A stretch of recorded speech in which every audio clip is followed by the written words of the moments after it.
최근에는 요한계시록을 본문으로 해서 말씀을 전하고 있습니다.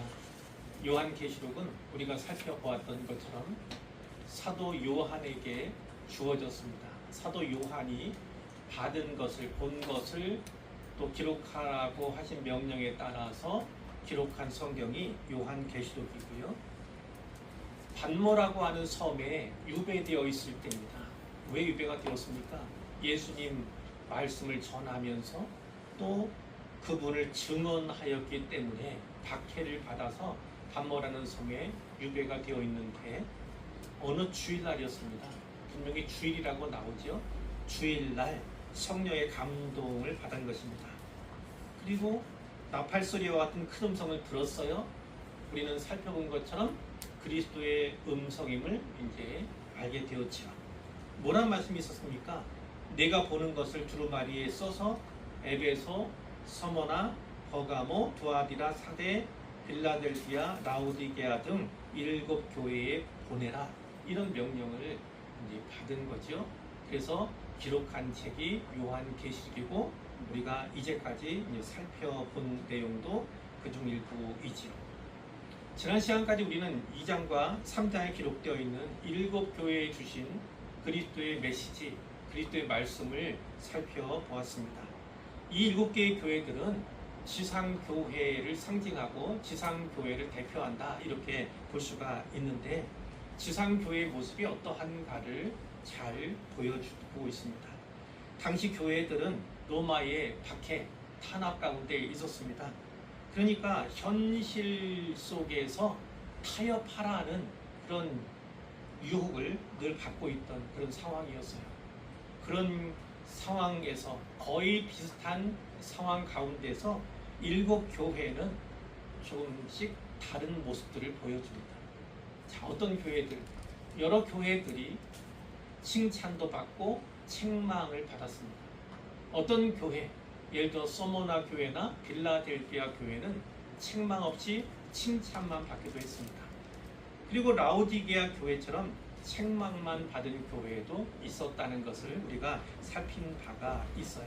어쨌든 이 교회들은 7 교회들은 지상교회의 모습을 보여준다 이렇게 말씀을 드릴 수가 있는데 오늘 살펴볼 4장 또 다음 주에 살펴볼 5장에는요 그와는 대조적인 모습들이 나타납니다. 이 땅에 지상교회를 보여주는 것이 아니라 하늘을 보여주죠. 하늘의 성전을 보여줍니다. 매우 장엄하게 그것을 그리고 있다 이렇게 말씀을 드릴 수가 있는데요. 자, 오늘 본문 속 들어가 보겠습니다. 이 본문을 3부로 나눠서 살펴보고자 합니다. 자, 첫 번째 단락은 1절입니다. 1절. 여기에는 어떤 내용이냐면 하늘로 초대받은 내용이 기록되어 있어요. 하늘로 요한이 초대받은 그 내용입니다. 자, 2일 후에 내가 보니 나는 요한입니다. 그리고 이 일은 뭐냐면 우리가 이미 살펴보았던 7 교회에게 주신 그리스도의 말씀이겠죠. 자, 그 환상 후에 내가 보니까 하늘에 열린 문이 있더라는 것입니다. 자, 하늘에 문 하나가 열려 있다 이런 의미예요. 자, 하늘이 열리는 환상은요 구약 성경인 에스겔 1장 1절에도 나타나 있는 거예요. 내가 이때는 이제 에스겔이죠. 에스겔이 그발 강가 사로잡힌 자 중에 있을 때에 즉 바벨론 포로로 잡혀가 있는 그 상태였어요. 거기서 이제 부름을 받잖아요. 그때 하늘이 열리며 하나님 모습이 내게 보였다. 그러면서 그 이후에 그 장엄한 광경들을 기록을 하는데 오늘 본문과 매우 유사한 점들이 있습니다. 자, 요한이 하늘에 열린 문 보고 있을 때에 소리가 들렸습니다. 어떤 소리입니까? 처음에 내게 말하던 나팔 소리 같은 그 음성입니다. 이미 들어서 알고 있는 그 음성. 1장 10절에 보니까 그 음성이 누구의 음성이었습니까? 그리스도의 음성임을 우리가 이미 살핀 바가 있어요. 그러니까 예수님의 음성이 들렸다는 겁니다. 어떤 음성이었습니까? 내게로 이리로 올라오라. 이후에 마땅히 일어날 일들을 내가 네게 보이리라. 이런 말씀을 주님께서 주셨다는 거예요. 그러니까 처음 요한이 환상을 보았을 때는 땅에 있던 거예요, 땅에. 그런데 지금 이 시점부터는 하늘의 초청을 받아서 하늘의 일을 기술하고 있다, 이렇게 이해를 하시면 되겠습니다. 자, 사도 바울도 사실은 이와 같은 경험이 있었습니다. 하늘의 초청이 있었어요. 고린도후서 12장 2절에 보니까 내가 그리스도 안에 있는 한 사람을 아노니, 자기 자신을 그렇게 표현한 거예요. 그리스도 안에 있는 한 사람, 자기 자신입니다. 그는 14년 전에 넷째 하늘에 이끌려 간 자라. 이 넷째 하늘이 말하는 것은 바로 천상입니다. 오늘 본문에 나타나는 그 천상에 다녀왔다고 고백한 적이 있지요. 이처럼 구약의 에스겔 선지자도 신약의 사도 바울과 또 사도 요한도 환상 가운데 천상의 세계를 보았어요. 자, 이런 후에는 특별히 주어진 거죠. 하늘의 초청이 있어야만 가능한 것입니다. 그런데 왜 이러한 초청이 있을까요? 왜 이러한 초청을 하시는 겁니까? 이 땅에서의 현실이 너무나 암담하기 때문입니다. 한마디로 깜깜하기 때문입니다. 견뎌내거나 이겨낼 힘과 용기가 이제는 거의 사라졌을 그 때 하나님께서 그렇게 역사하시는 거예요. 땅에 있는 교회에 더 이상 출구가 보이지 않는 그런 상황, 그런 지경을 염두에 두시고 그 땅 가운데 그 교회 속에 있는 이들을 위로하고 격려하기 위해서 천상의 세계를 보여주셨다. 그런 은혜를 베풀어 주셨다는 것이죠. 사도 바울은 물론 그 천상에 대해서 일일이 기록하지 않았습니다. 에스겔은 그리고 사도 요한은 그것을 아주 상세히 기록을 했죠. 왜냐? 하나님께서 이들에게는 기록하라고 하셨고 바울에게는 그렇게 말씀하지 않으셨기 때문에 바울이 그것을 마음에만 새기고 있었다, 이렇게 보는 것이 합당합니다. 자, 하늘의 것을 볼 수 있다면 땅에서 이렇게 힘겹고 괴롭고 고통스럽고 눈물로 가득한 힘겨운 이때 어떤 용기와 힘과 위로를 받을 수 있는가, 그것이 바로 오늘 설교의 핵심이다, 오늘 본문의 핵심이다, 이렇게 말씀을 드릴 수가 있겠습니다. 자, 둘째 단락은 2절부터 8절 앞부분까지예요. 거기에 뭐가 있냐면 하늘의 보좌가 있는 어떤 방에 대한 내용입니다. 하늘 보좌 중심의 어떤 공간에 대한 내용이 기록되고 있습니다. 자, 2절에 보니까 내가 그 성령에 감동되었더니, 원문에 보면 성령 안에서 이렇게 돼 있어요. 성령 안에서 이제 보게 된 거예요. 자, 뭐라고 얘기합니까? 보라. 누가 보라고 한 거예요? 요한이 얘기합니다. 보라. 자, 명령형입니다. 명령. 그런데 이 보라라고 하는 이 표현이 계시록에 아주 많이 나옵니다. 명령형으로는 가장 많이 나오는 말씀이 바로 가라라고 하는 말씀이에요. 그럼 두 번째 많이 나오는 말씀은 무엇일까? 그거는 두려워 말랍니다. 제일 많이 나오는 게 보라, 두 번째로 많이 나오는 게 두려워 말라, 이 말씀이에요. 왜 보라 이렇게 얘기하는 겁니까? 눈을 떠서 보면, 영적인 실상을 보면 어떻게 됩니까? 두려움이, 염려가, 걱정이, 슬픔이 사라집니다. 왜요? 세상을 통치하는 분이 누구인가를 분명히 알게 되기 때문이죠. 세상의 주권자가 누구인가를 분명히 알게 되면 우리는 두려워할 필요가 없습니다. 어떤 상황과 형편과 여건 속에서도 두려워할 필요가 없다는 것이 바로 이 요한계시록이 우리에게 주는 메시지입니다. 자, 보라. 무엇을 봅니까? 하늘 보좌를 요한이 보게 된 거예요. 하늘 보좌. 보좌 그러면 어떤 겁니까? 거기에 어떤 황제가 앉아있는 걸 연상하지 않습니까? 그러니까 권세가 바로 그 보좌로부터 나오는 거예요. 보좌로부터. 권세의 자리가 바로 보좌 아닙니까? 근데 특별히 여기 있는 보좌는 세상 임금의 자리가 아닙니다. 어떤 왕이나 어떤 대통령이 앉는 그런 자리가 아닙니다. 이 자리는 하늘 보좌로 되어 있습니다. 하늘에 있는 보좌라고 되어 있습니다. 거긴 누가 앉아 계시는 거예요? 우주의 통치자, 온 세상의 주권자, 그분이 거기에 앉는 거예요. 그러면 그 하늘 보좌에 누가 앉아 계시는 겁니까?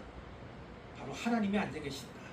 그것을 요한은 그 보좌 위에 앉으신 이, 이렇게 계속해서 표현합니다. 하나님을 그렇게 표현해요. 그 보좌 위에 앉으신 이 누구인지를 보라 이 메시지를 계속해서 주기를 원하는 거예요. 여기만 봐도 요한은 뭡니까? 하늘의 보좌를 봐라. 하늘의 보좌를 봐라. 그 보좌에 앉으신 분을 보라. 이렇게 하는 거예요. 뭐 때문에요? 세상을, 우주를 통치하시는 분이 누구인지를 정확히 보라. 이렇게 이야기하고 있는 거예요. 요한은 이제 하나님께 대해서 기록을 합니다. 그런데 하나님의 모습을 이제 직접적으로 묘사하지는 않아요. 그것을 묘사할 수 없기 때문일 수도 있어요. 어쨌든 이 요한은 그것을 비유적으로 이제 표현하기 시작하는데 보석으로 비유합니다. 보석으로. 3절에 보니까 앉으신 이의 모양이 벽옥과 홍보석 같고 이렇게 되어 있습니다. 보석에 비유하고 있어요. 벽옥 그러면 벽은 우리말로 이제 한자어로 하면은요 푸른 벽자예요. 그러니까 푸른 빛의 어떤 보석이다 보시면 되겠고, 홍옥 그러면 당연히 붉은 빛이 도는 그러한 보석이겠죠. 뭐 일일이 설명하지 않겠는데 이 보석들이 상징하는 것이 무엇입니까? 첫 번째는 아름다움이죠.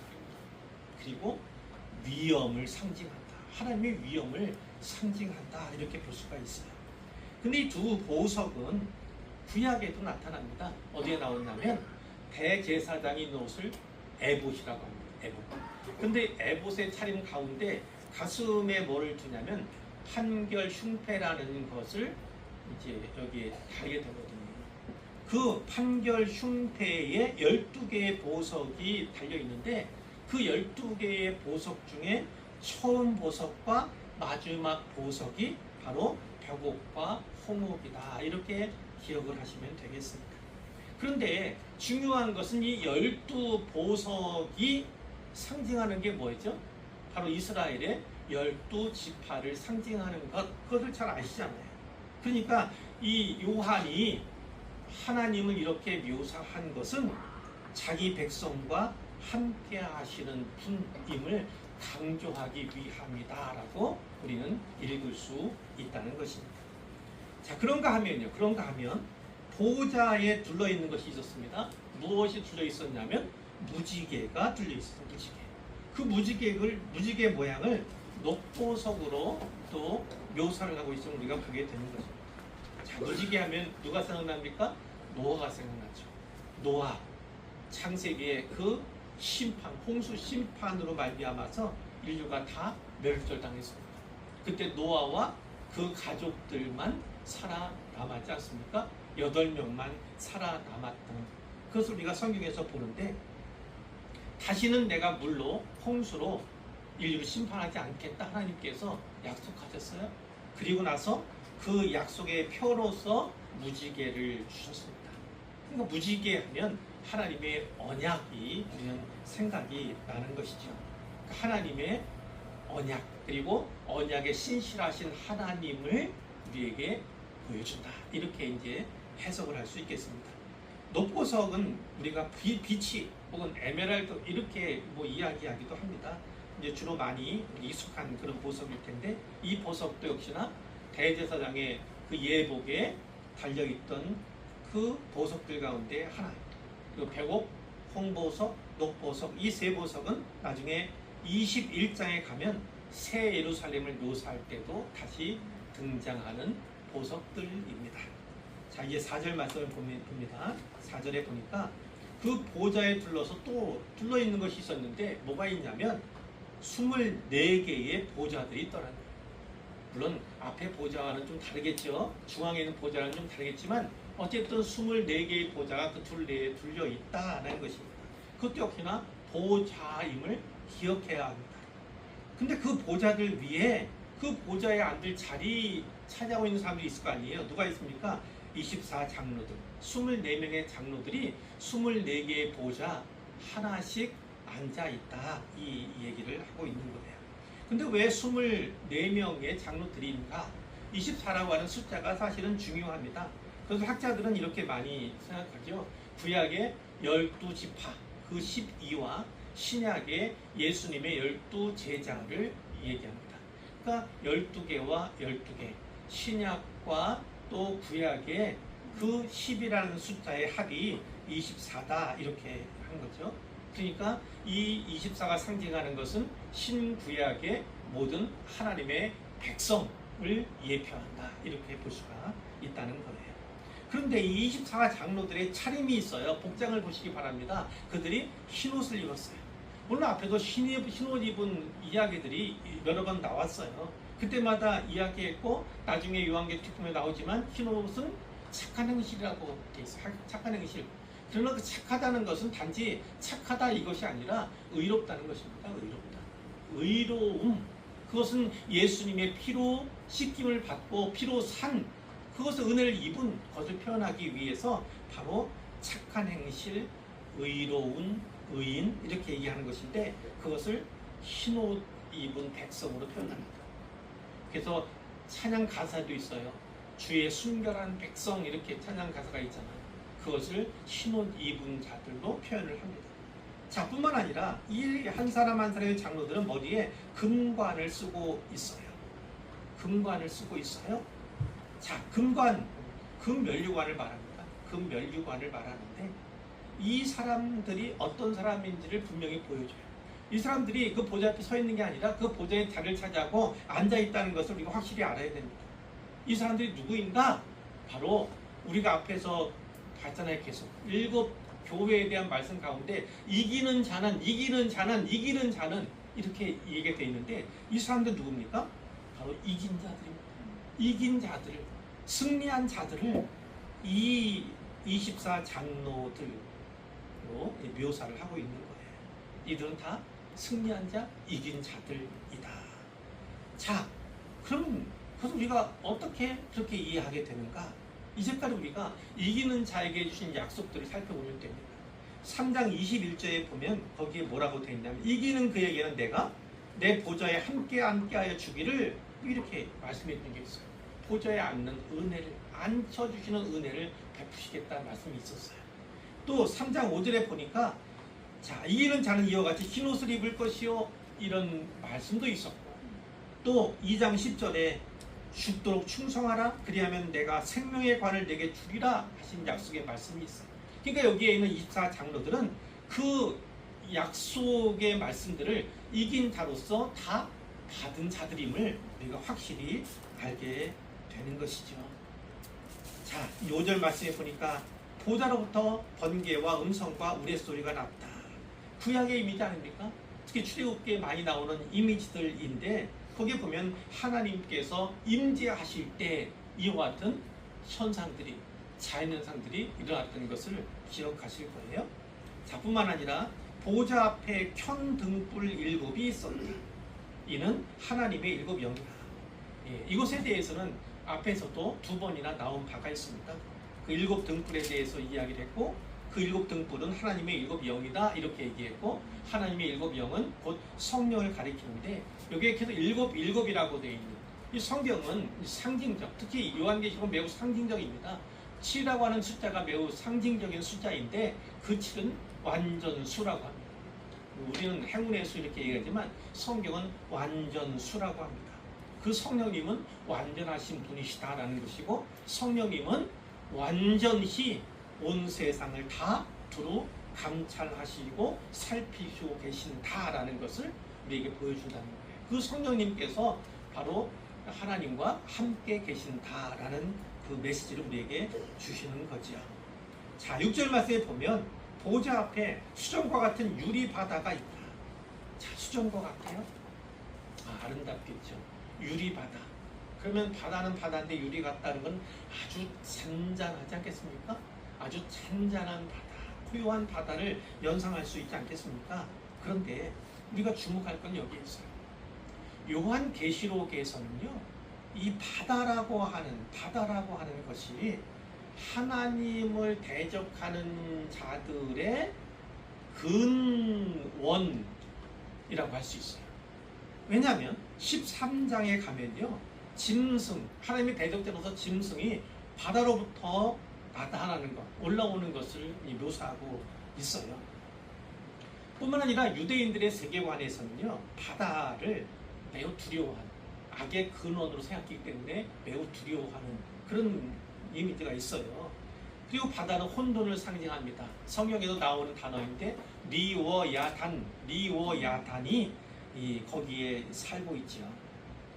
그 혼돈의 괴물인데 그 괴물이 바로 바다에 살고 있어요. 자, 그러니까 바다는 두려움의 대상이고 혼돈의 대상입니다. 이것이 유대인들의 관념이라고요. 그런데 지금 이 환상을 보면 수정과 같은 유리 바다와 같이 되어 있어요. 아주 정지된 이미지, 그리고 어떤 태평한 고요한 이미지, 풍랑 하나 없는 그런 이미지, 바람도 없는 그런 이미지, 이렇게 되어 있습니다. 보니까 자, 그러니까 바다는 하나님의 성전에서 바다는 어떤 존재입니까? 혼돈의 괴물이 나오는 것이 아니라 완전히 하나님의 통치 아래에 있는 것이 바로 바다라는 것을 여기서 말씀해주고 있는 거예요. 21장에 가면요, 이 바다는요 사라지고 맙니다. 없어져요. 다시는 있지 않다고 그렇게 말씀해 준다고요. 우리가 기억해야 할 것이 무엇입니까? 하늘에서는 이렇게 마치 정지되어 있는 것처럼 고요한 태평한 그런 바다가 존재한다는 겁니다. 그런데 문제는 이 땅에서는 어때요? 이 땅에서는 그 바다가 아직도 출렁이고 있다는 거예요. 때로는 광풍으로 말미암아서 일렁일 때도 있지요. 이 어떤 사람을 치면 고난의 어떤 표상과 같은 그런 이미지가 분명히 있다는 것입니다. 우리는 때때로 고난의 문제를 겪으면서 이와 같은 현실을 직면하게 됩니다. 우리 힘으로는 어찌할 수 없는 그런 상황 가운데 맞닥뜨릴 수밖에 없고요. 우리는 두려워할 수밖에 없고 우리는 괴로워할 수밖에 없습니다. 그러나 하늘에서는 지금 이 시간에도 그리고 장래에도 하늘에서는요, 그 바다가 완전히 통제되고 있다. 다른 말로 하면 악한 것이든 혹은 혼돈을 일으키는 대상이든 모든 것이 다 완벽한 통제 가운데 놓이게 된다는 것을 분명히 기억하셔야 한다. 그리고 그것은 바다가 결국 없어지는 것처럼 모든 악한 것들은 또 사탄과 그 무리들은 다 무정에 갇히게 된다. 완전히 없어질 것이다 라고 분명히 기억해야 한다는 것이죠.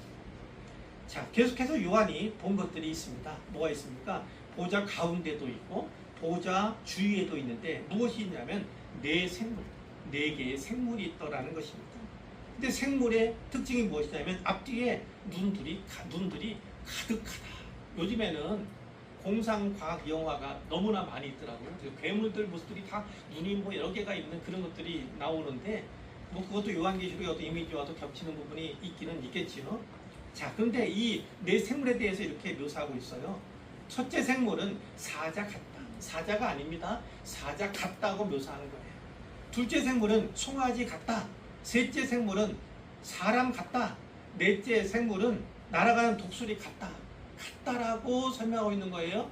정확히 묘사할 수가 없으니까 이제 그가 알고 있는, 요한이 알고 있는, 그리고 요한이 이렇게 알려주었을 때, 기록했을 때 이것을 듣고 보는 사람들이 이해할 수 있는, 그렇게 기록한 것이 바로 이 장면인 거예요.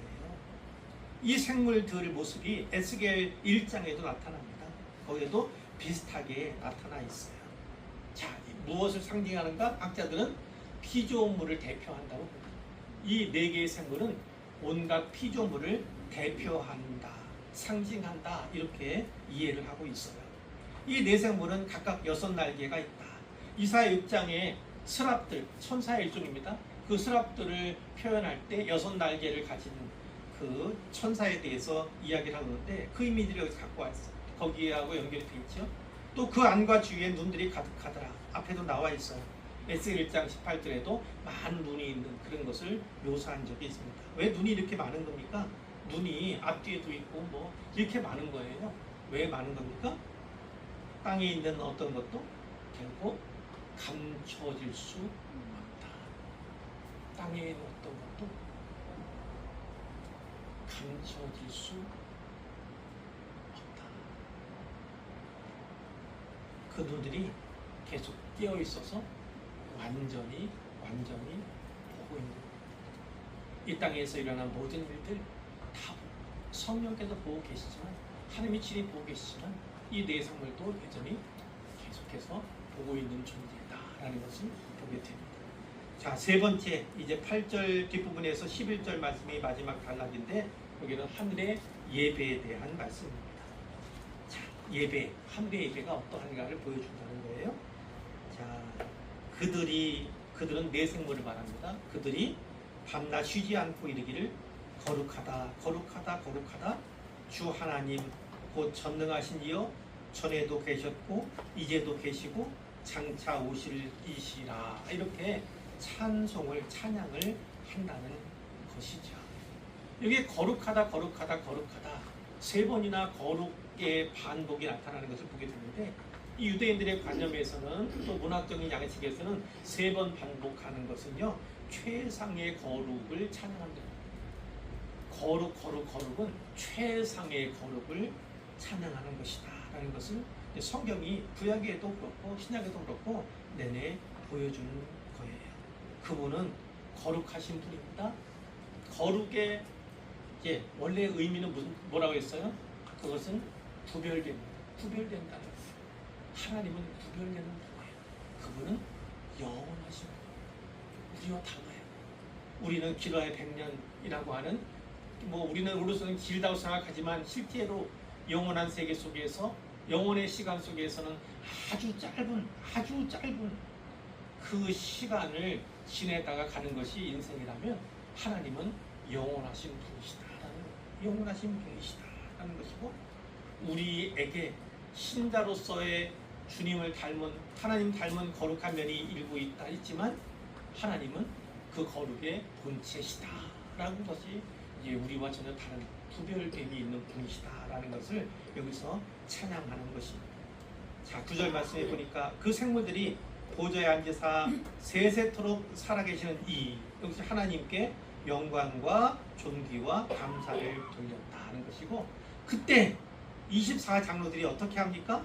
보좌에 앉으신 그 하나님 앞에 엎드렸다, 경배했다는 겁니다.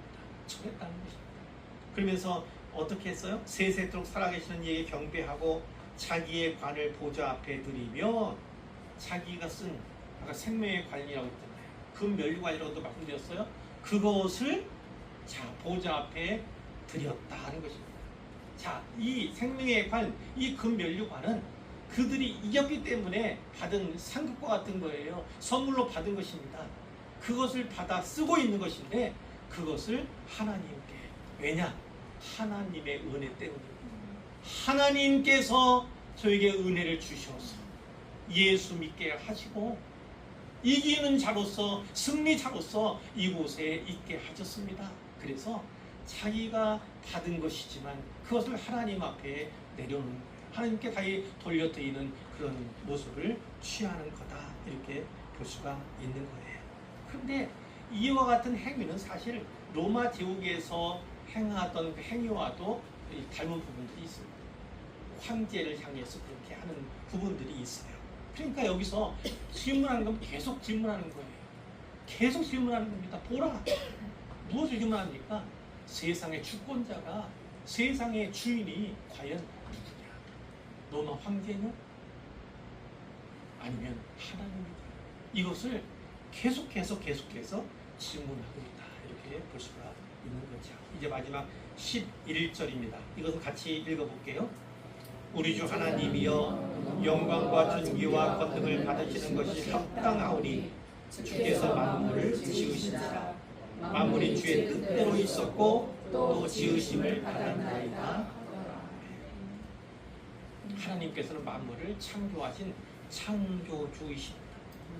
그 창조에는 하나님의 섭리가 있죠.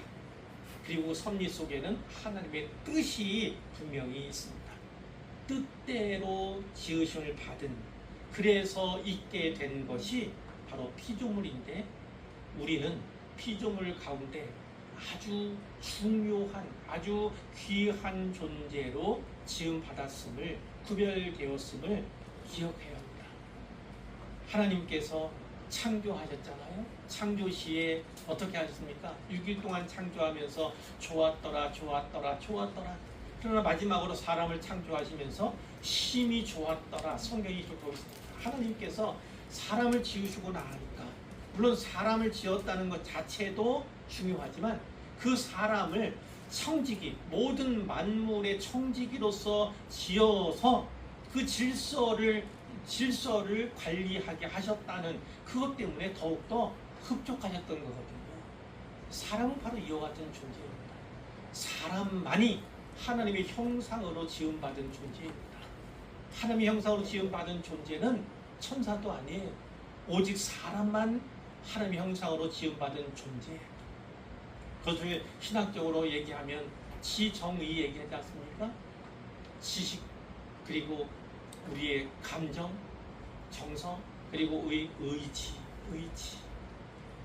이와 같은 지정의를 통해서 하나님과 교제할 수 있는 유일한 존재 그것을 바로 사람으로 지으신 것입니다. 그래서 우리가 잘 아는 다윗이 시편에서 노래하지 않습니까? 우리를 지으셨는데 어떻게 해요? 하나님보다 조금 못한 존재로 지으셨다 이렇게 해요. 물론 본문에 보면 천사보다 조금 낮게 하시고 이런 말씀이 있어요. 근데 그 천사가 의미하는 것은 하나님입니다. 하나님. 다윗이 감히 하나님이라고 하는 그 성호를 부르기가 어려워서 거기에 천사라고 하는 이름으로 대체한 거예요.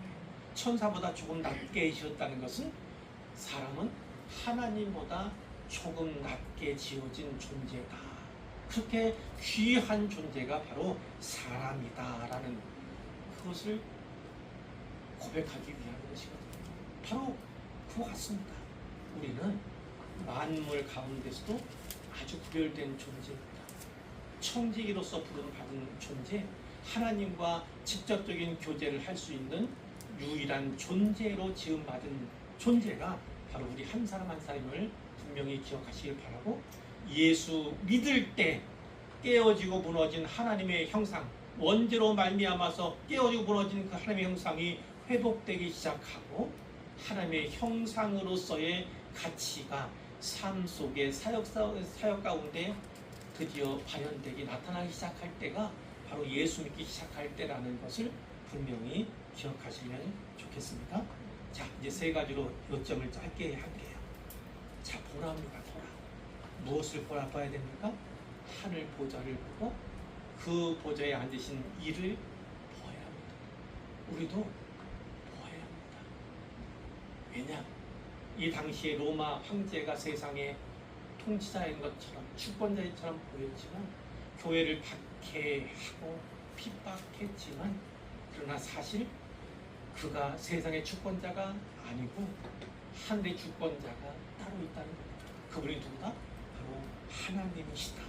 로마 황제를 그 자리에 세운 주권자가 바로 하나님이시다라는 것을 분명히 말씀해 주시는 겁니다. 하늘 보좌 한 상은 하나님께서 지금도 주권적으로 이 세상을 다스리시다는 것을 분명히 보여주시는 겁니다. 그러니까 우리 눈에 이즘 사회에도 뭐 대통령 혹은 뭐 국회의원 뭐 여러 가지 혼란한 얘기도 있지 않습니까? 뭐 트럼프도 생각이 나고 뭐 푸틴도 생각나고 시진핑도 생각나고 했지 않습니까? 이들이 마치 주권자인 것처럼 이야기하고 그렇게 사역하고 살아가고 있지만 그러나 온 세상의 주권자는 다 누구다? 하나님이시다라는 것을 분명히 기억하라는 것이 오늘 본문의 내용입니다. 자, 또 무엇을 보아야 합니까? 보좌 주위에 있는 존재들을 보아야 합니다. 네 생물을 우선 봤어요. 24 장로에 대해서도 우리가 살펴본 바가 있습니다. 그들은 누굽니까? 피조물을 대표하는 네 생물, 그리고 하나님의 백성을 대표하는 24 장로라고 분명히 말씀드렸어요. 무엇을 보아야 합니까? 특히 24장로 통해서 우리의 삶이 하늘과 연결되어 있음을 봐야 합니다. 지금 그 자리에 있는 그 24장로가 누구였는지, 어떤 사람이었는지를 분명히 알아야 되죠. 우리가 살펴본 것처럼 그는 이긴 자고 승리한 자다라고 분명히 말씀을 드릴 수가 있는 거예요. 우리도 이긴 자, 승리자가 되면 말씀이 약속하신 바와 같이 약속이 이루어질 것을 분명히 기억하시길 바랍니다. 우리에게도 보좌가 주어질 겁니다. 우리도 흰옷을 입게 될 것입니다. 우리도 금면류관을 상급으로 받게 될 것입니다. 그것을 기대하시길 바랍니다. 그러니까 이 세상에 어떤 핍박과 환난이 있다 할지라도 그것을 이길 수 있는 힘은 바로 하늘에 있다. 하늘의 능력으로 살아간다. 하늘을 보라. 그것을 보면 이 땅에서 우리는 이길 수 있다는 것이 성경의 증언입니다. 마지막으로 한 가지, 그 보좌 앞에서 어떤 예배가 드려지고 있는가를, 어떻게 예배가 드려지고 있는가를 우리가 봐야 합니다. 우리가 주일에 모여서 이렇게 예배하고 공예배 통해서 예배하지만 이 예배는 하늘의 예배, 그것이 천상 예배가 모델이 되어야 한다는 것입니다. 그 내 생물과 24장로가 예배하는 것처럼 그와 같이 우리도 예배해야 한다. 자, 다른 것은 다 끊어질 수 있습니다.